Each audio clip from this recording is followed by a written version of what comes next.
Welcome to CFO 4.0, the future of finance. The CFO role is changing rapidly, moving from cost controller to strategic visionary. And with every change comes opportunity. We are here to help you take advantage of this transition, to win at work, drive your career forwards, and lead with confidence. Join Hannah Munro, Managing Director of ITAS, a financial transformation consultancy, as she interviews key experts to give you real-world advice and guidance on how to transform your processes, people, and data. Welcome to CFO 4.0, the future of finance. So hello everybody and welcome to this episode of CFO 4.0. I'm your host, Hannah Munro, and I can't even get my words out this morning. This is a great start to a podcast. And with me today is Andrew Brummer. So Andrew is the CFO of Distributed. So welcome, Andrew. Fabulous to have you on the podcast. Delighted to be here. Thank you very much for having me. Yeah, that's a bit of an inauspicious start, isn't it? Stumbling over my words, my own name. But hopefully it will get better, guys, I promise. So Andrew, let's start with hopefully the easy question. What was your journey to CFO? So yeah, I've started as well. A circuitous route because I didn't start off in accountancy at all. I started my career in event management and did that for 3 or 4 years. Even in my wedding speech, I said I'm never going to be an accountant. And then having done event management for 3 or 4 years, decided that actually accountancy offered me a pathway to sort of the things that I was interested in doing. By that point, the bigger accountancy firms were not particularly interested in me. I was, I think, 26, 27. They want people fresh out of university. So I went to a smaller firm, the top 50 firm, Aaron Burling Gardner, trained there as a chartered accountant. And while I was there, I was parachuted into one of their clients. One of their clients, the financial controller, left one Christmas, didn't come back, and left the books in a bit of a mess. And I was parachuted in there. Was there for about 6 weeks. Really enjoyed my time there, and I thought once I've qualified, I'd much rather go down the commercial route than staying in practice. So then took a couple of jobs in one in a startup business, Media Audit, which was owned by Barclays Ventures, private equity backed. Helped them get through a successful sale process. So and did due diligence on that. So that was a great start. Then went to a sugar brokerage in the city as their financial controller. I was there for 3 years, and then took my first number one job in finance at Fitbug, which was really the first company in the wearable technology space. So it was AIM listed company. So it's in the space that's dominated now by Fitbit. And I was there for 6 years, but that was my first foray into being a CFO. So that's how I got to the CFO seat. And what are you most proud of as a CFO? What is your your biggest achievement, do you think?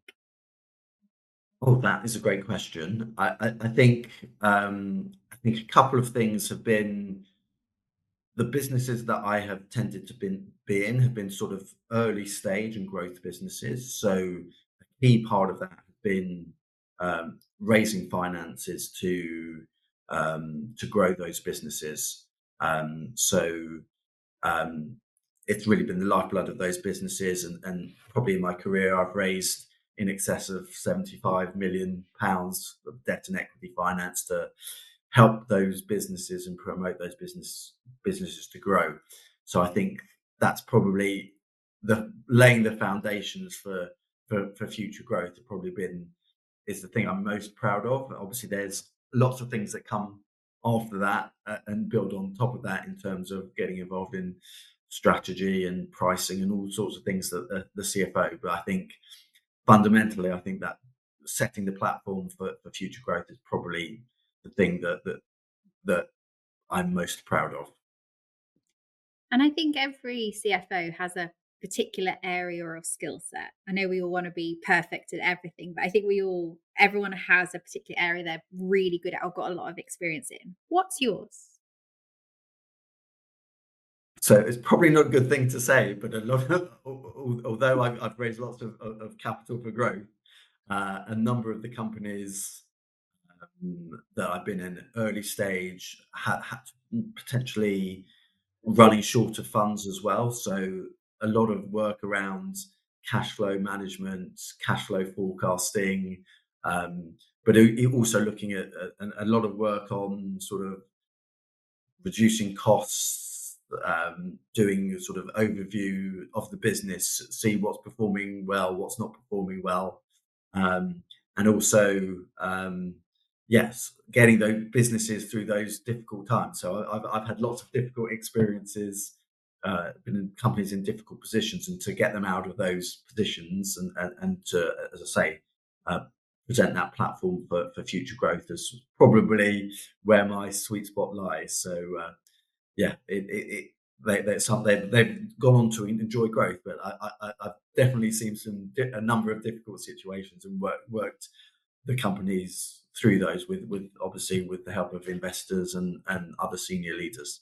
That's an interesting, area to explore. Is I don't think we talk about enough some of those cash flow challenges and how we look at that. So, when you've gone into organizations where they face those cash flow difficulties, where do you start? So I think you start with what may seem the most straightforward things, but making sure that from a cash collection point of view, that process is as tight as it possibly can be. So in terms of invoicing, making sure invoices are going out on time, they're correct, uh, but making sure that they're being sent to the right people, making sure that everything to do with the invoices is right, so that when they are received, the customer is at least in the position to pay them. If they need purchase orders, make sure all those details are correct. I think that's the first thing. Then it's ensuring that there is a process for collecting those debts. So whether it is, and it varies from business to business, but checking that the customers receive the invoices after um, 2 weeks or whatever the correct period is, depending on the day, the number of days they've got to pay the invoice, but making sure that they've received it, checking that everything is in order, if there's any questions about it, just making sure, and then getting updates from them on payment dates. So I think the first thing really is to look at the money coming in and making sure you're doing everything you can to accelerate that process as far as possible. So a good example is in my current business, our debtor days were about 100 days before I joined, and we have got them down to about 30 days. So again, this is just through, yeah. But the business has needed it. So we have just been, and I've been supported by some fantastic people um, team, but it's really to make sure that we are on top of all the debtor issues, making sure, as I say, the invoices go out on time. We're in regular communication with our customers, and if there are any problems, that we are looking to resolve them. We even got one of our customers who traditionally we've been billing on, so they've been billing on 30-day terms, which is fine at the end of each month, but they actually agreed for us to bill them mid-month as well. So we could invoice them 50% of the monthly invoice mid-month. So we were able to collect the money much faster than that. So it's just looking for creative solutions, and some customers might not mind. And for instance, we also had one of our other customers. We gave them a small like an invoice discount for them to make sure that they paid their invoices on time, but the value of the money to us in the bank was much greater than the small percentage we gave up. So it's just looking at creative solutions to make sure that the cash is the cash is coming in as soon as possible. So I think that's on the cash collection side, and then you have the other side, which is a bit trickier. So I think there's lots of things in relation to credit payments. So it's priority, and I learned this very early in my first job, where at media audits, where cash was short, and we also had to manage it internationally. We had offices in 7 or 8 territories, mainly across Europe, and some of those offices would have cash requirements at different times. So it was about prioritizing different things. So you have to find out what the most important things. So payroll, contractors, HMRC are things that are less flexible potentially than other things, but at the same point, also again, it's about communicating again with your creditors. Don't just not pay them. If you can at least tell them when you're going to do things, why you're doing things, and you can stick to your plans, then generally I have found that suppliers are very understanding when you have short-term cash flow difficulties. I think if you go quiet on them, don't tell them anything, and just don't pay them, that's when they escalate things, and it becomes much more difficult. But they're part of your stakeholder group, so you need to work with them. So working with them, we have been able to get out of some very difficult situations through, as I say, prioritizing and then negotiations. And then I think the third thing to look at is look at the overall cost base. Number of businesses I've been in,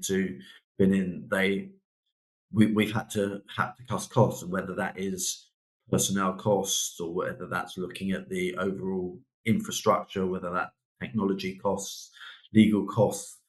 Of course, there are all sorts of marketing costs. I know one of the business I was in, they were spending a huge amount of marketing each month, but they were doing some marketing, and actually there were geographical areas that we couldn't service as a business, but they were still spending quite a lot of money advertising those areas. So it's just looking at what the business needs at various times.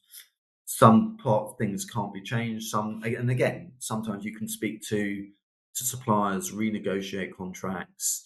There's a myriad of things that you can do in order to lessen the immediate burden. And some people might say that pushes the problem back, but in many startup businesses, that's what you need to do. It's a problem solved today, and if it might be a problem in 6 months, but at least you've got 6 months to find new revenue, do other things, find investment, whatever the other answers are. But to buy time, and cash is king in these startup businesses. So you've worked a lot with startups, right? You've taken them sort of on that journey. How do you go about thinking about how to build a finance function for the future? So, when do you know when to bring a new resource? How do you think about scalability? Those kind of things. So I think many startups, when they're looking to bring in a finance leader or a CFO, the finance function has often been lags behind the rest of the business. So I've been into businesses where it's 20 million turnover business, so they've grown the business quite, but they don't have a finance function. And you just think, how do you survive this long? And they've been using like an outsourced accountant and that sort of thing. So I've tried to work with the management, the rest of the management team, to become much more of a business partner. The finance function shouldn't just be about providing financial reporting, financial numbers. I mean, that's a key part of what they do, but it's adding much more value. So again, it's not building an empire in a day. It's not looking to have 5 or 6 people, bring them in immediately and say, this is my finance team. It's building small agile teams, which you then add to as and when the business requirements need it. So first thing is to understand whether you are able to do the basics in terms of the financial accounting and the reporting, and making sure that reporting is done in good timelines, and that you're adding value to the reports that you're providing. Again, it's not a huge value doing management reports which are received 2-3 weeks after the month end, because it's old information and you want to give them as current information as possible. I've also particularly found that having an FP&A function that often goes under the radar, and to do the analysis that is required about how the business is performing in all sorts of different areas adds a huge amount. So that is if I ever sort of have to champion a particular resource or a particular area that the business doesn't have, that's often one where I will try and seek an additional resource. But again, it depends on the business. But I think an FP&A, you can add huge value and huge analysis, look at huge amounts of data and provide some really top quality information that can help the business make much smarter decisions. So I can't give you a precise time. This is when to do it. Like, you get to this much turnover or this many. It's different for each businesses. And generally, what I've done is relatively small teams and then added to them as and when it feels right for the business on its growth journey that it requires it. But I've done it the other way as well. I've started with much larger teams and sort of cut them down to 2 or 3, because again, the business may not require the sort of level of detail, or the level of detail is probably the wrong word, but the probably doesn't need the amount of resources that they're dedicating. I think very much as finance in a startup, you feel you have to justify the cost to the business, because I've been in situations where they've just said, oh yeah, we think the finance department is costing too much and we're going to get rid of you. So yeah, that was an interesting experience. So.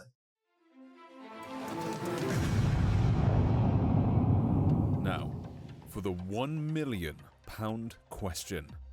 What is the best finance software for your business? Is it A, Sage 50? Is it B, Sage 200 Standard? C, Sage 200 Professional? Or D, Sage Intact? An impossible question to answer without a lifeline. But we have the perfect lifeline for you.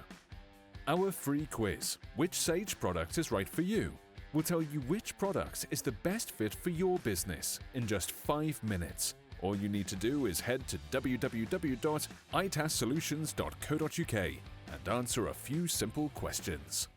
With the FP&A resource, that's an interesting spend point, even for a smaller business, because that can be quite an expensive resource depending on how you approach it. How do you justify the value of that, and in what instances have you found that really valuable? Yeah, so that's a great question. I think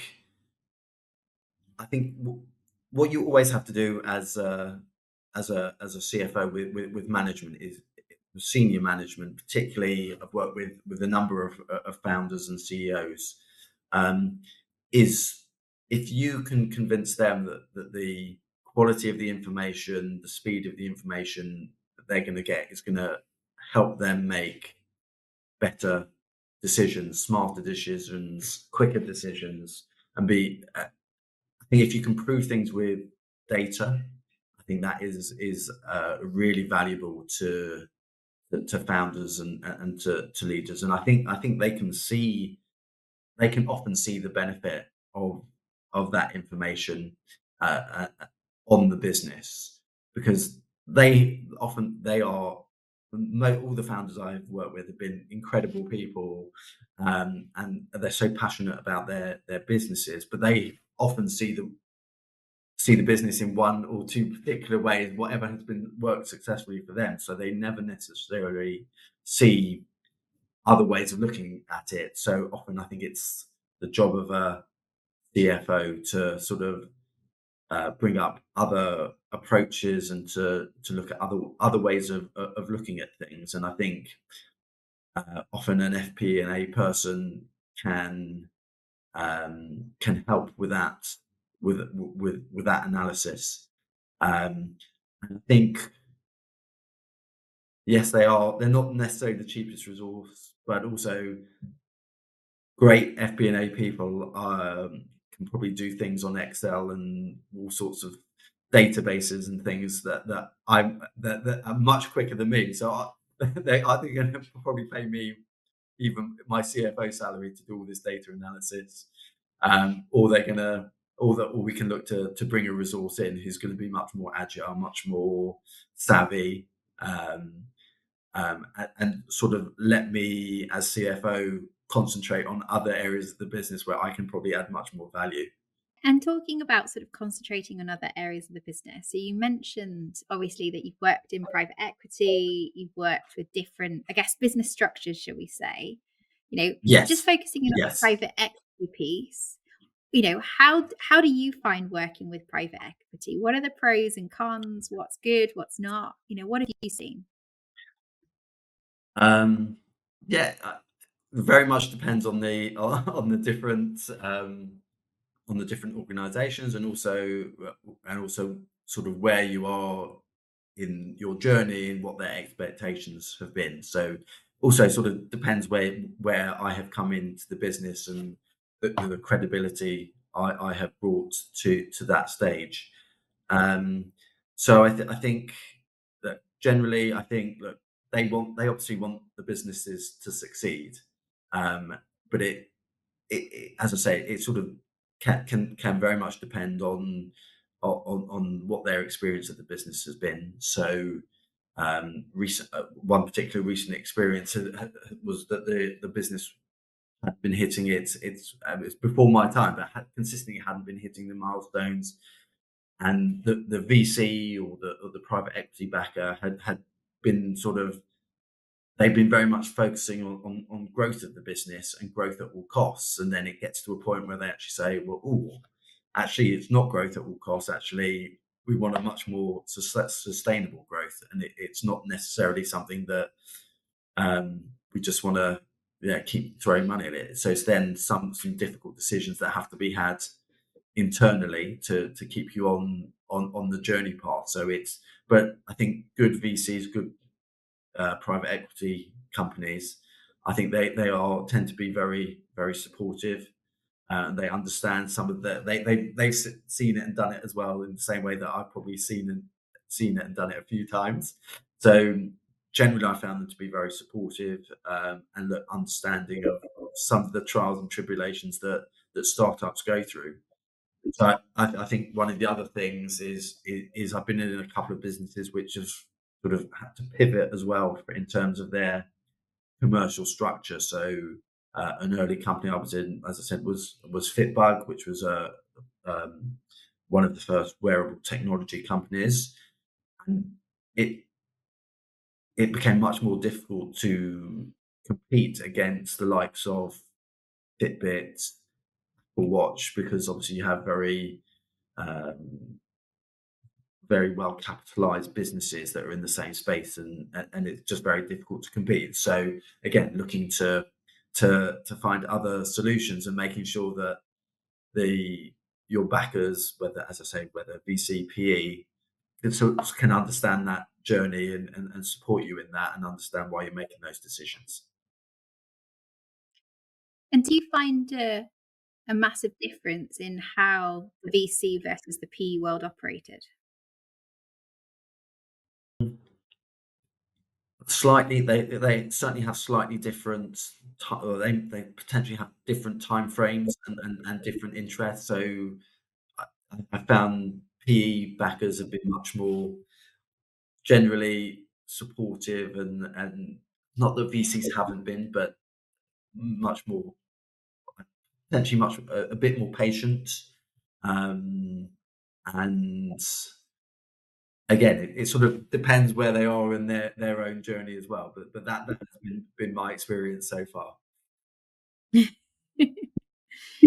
And I like that term. They're a little bit more patient. It's not a term you would normally associate with PE, but it's a good. So that's an interesting piece, and obviously you've worked with businesses at the early stage. How did you, I guess, manage the conversation around, like, we want to grow and want to grow fast, but maintaining, I guess, the getting the right speed of an organization and making sure finance can match it. So, how did you think about speed of growth, and how did you build forecasts and models that are actually achievable versus something that's a bit pie in the sky? One of the great difficulties of being a CFO in an a relatively early stage business, because uh, yes, because as you say, not anyone, but it's relatively easy to build a model saying you're going to go from 10 to whatever the figure, 10, 20, 50, 100 million in 4 years, and you're going to get this many clients. So I think you have to build up credibility with the backers, and I think you have to.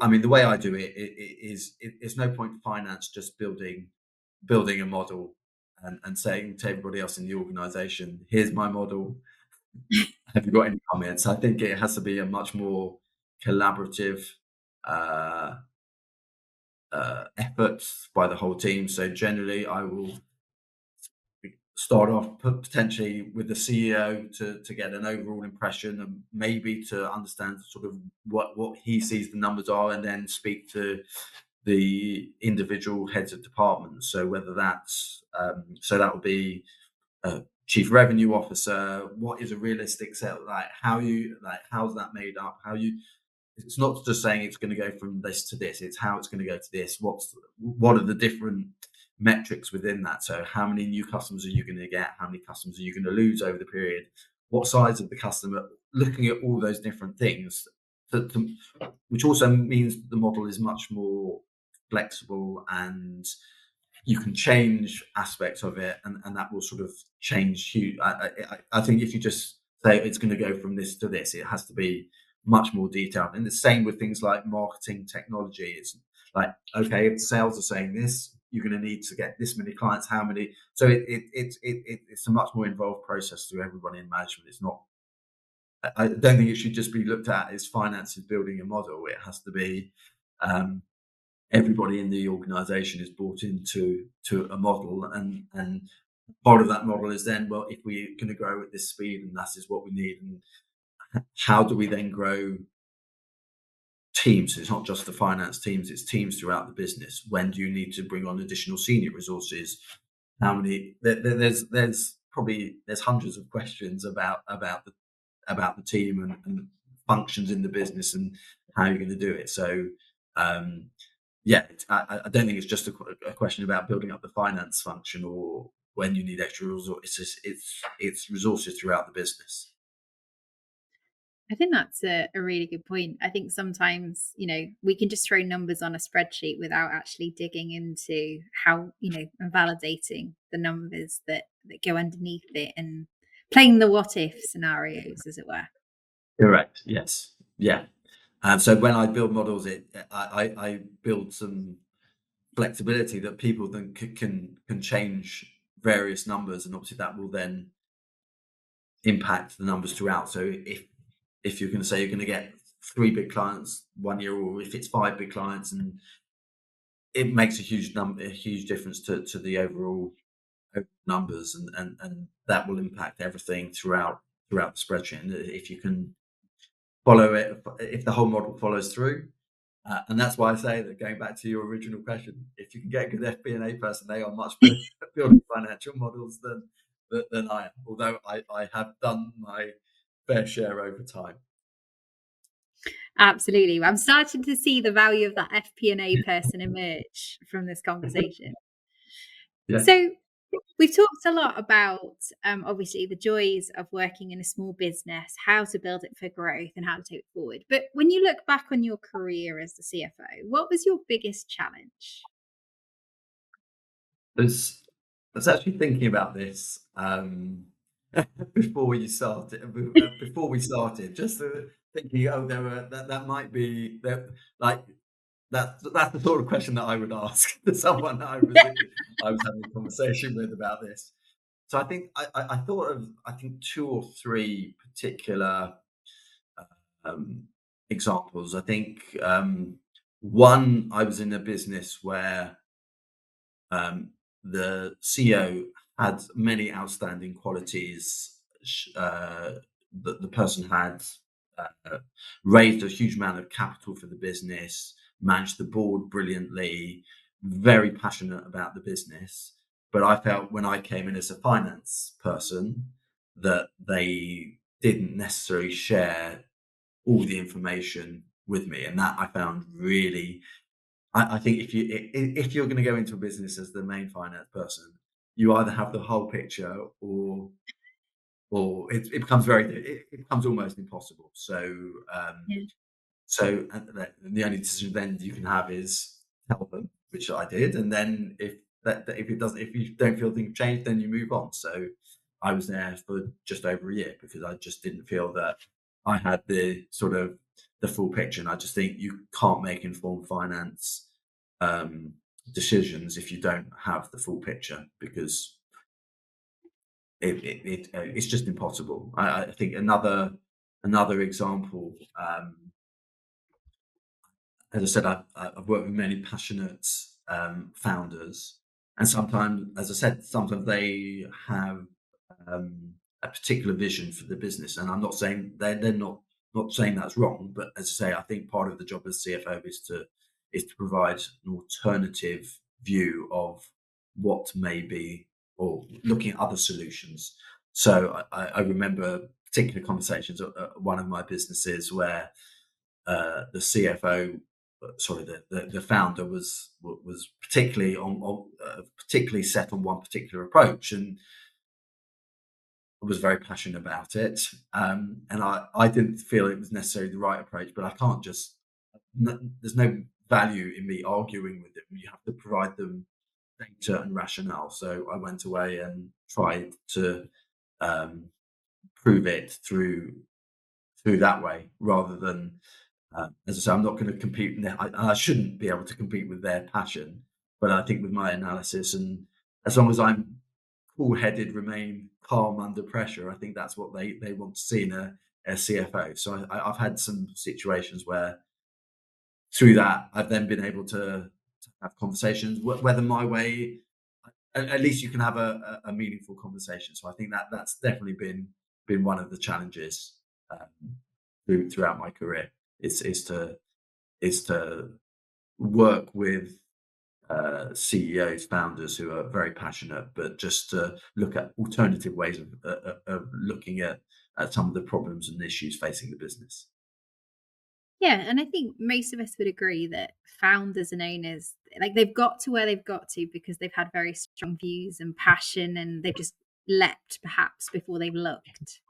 How do you, when they're bringing you in, they're obviously at a point where they need that extra pair of eyes looking over the precipice before they jump. How do you help a CEO, a founder, to kind of lean into your resource for that? Because, they might have been, if they've not had a CFO before, particularly, that might be a new piece for them. So how do you approach that? Yeah, so normally I try and have a sort of a, a sort of a 30-day plan, and then a sort of 100-day plan, just as a sort of a way of going into a business. So always look for some, if I don't know if they're called easy wins, but if there are things that you can improve quickly and provide, whether it's helping the profitability or the cash flow of the business, then I think they can see straight away that you're adding some value to the business. So if you can get some of those easy wins, please go ahead and chalk them off, because I think that shows your value very early on. So I think that's a really good start. And then I think once you've been able to do that, you can sort of put your imprint on other areas of the business, and again, being cool under pressure, calm analysis of situations, showing where growth is possible, where savings can be made, where cash flow can be improved, where timelines can be shortened, or whatever things, and getting involved also in sort of non-financial areas of the business, which is also something that they may not have expected. So I know somewhere very early on, I went in and they didn't have any KPIs in the business. So again, speaking to other senior stakeholders in the business, understanding what the key drivers for each of their departments were, and setting out a series of KPIs. So it doesn't just have to be financial metrics. It can be a whole gamut of things in the business, which and I think through that you can show the value you are providing. And we've talked a lot. I think we started actually the conversation with that concept of value and being more than that number cruncher, bookkeeper, finance person. Yep. So maybe as my last question, we'll see how this one goes. It may not be my last. We'll see. But how do you really make sure that in that CFO role you're offering strategic value? So, how do you get away from that perception of finance from being a cost to more of an investment? That's good. So I think you very much have to be a right hand person to the CEO. There's no point being a yes man. You have to be someone there who can sort of challenge them, but someone whose opinion they're going to value. If you say yes the whole time, then that's not a CFO's role. So some people think the CFO's role is to say no all the time. It's also not to say yes all the time. It's to be a different a different voice in the room, looking at the financial impacts of the decision making process. But I also think it's getting involved and not. So I've been in businesses where, as I said, we've had to pivot. So it's coming up with you as a finance person. I know we're not necessarily meant to be the most creative or have strengths in marketing, but I think you have to have strengths in all sorts of areas. So whether it's marketing, product innovation, you should know the business almost better than anyone else. So it's looking for new ideas in the business and analyzing those ideas and suggesting those. It's being a ideas generator as well as a number cruncher. And I think that's how you can get involved in more strategic areas. It's coming up with solutions, not just. It shouldn't just be saying, "Oh, we've got a problem here," or "This is, our numbers aren't looking good." It's coming up with solutions, and those don't have to be financial solutions. They can be, as I say, new products, new target audiences, target markets, whatever they are. Just maybe something else that someone hasn't thought about, because often people especially in the startup world, are very focused on this is how we've done it, or look at creative solutions. So it's to be creative, but not with the numbers, but in other ways as well. Yeah, creative and accounting aren't normally in a positive sense. Absolutely. Brilliant. Well, this has been an absolute blast, Andrew. Thank you so much for sharing your knowledge and insight with our audience. And to our audience, if you've enjoyed this podcast, then as always, please do leave us a review. Send me a message if you've got any questions I should have asked Andrew. I'm always happy to follow up and come back to you. So Andrew, final question for the day.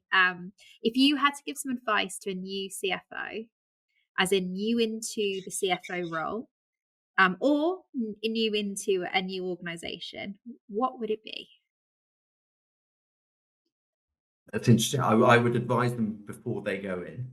First of all, I would always say to them, do some due diligence before you go into an organization, so you know exactly what you're getting into. If they've had a CFO before, find out exactly why your predecessors left, and see if there are, and make sure you get to see the numbers, their growth plans, various other things before you know it's definitely the right opportunity, because I've been to a couple of places where they promise you the earth, and you go in, and very soon it's a very different picture. So the first thing I would say is whatever in terms of numbers, forecast, if they've got things that you can see, and ask them questions about those forecasts and about those numbers, and what customers have you secured, and various things.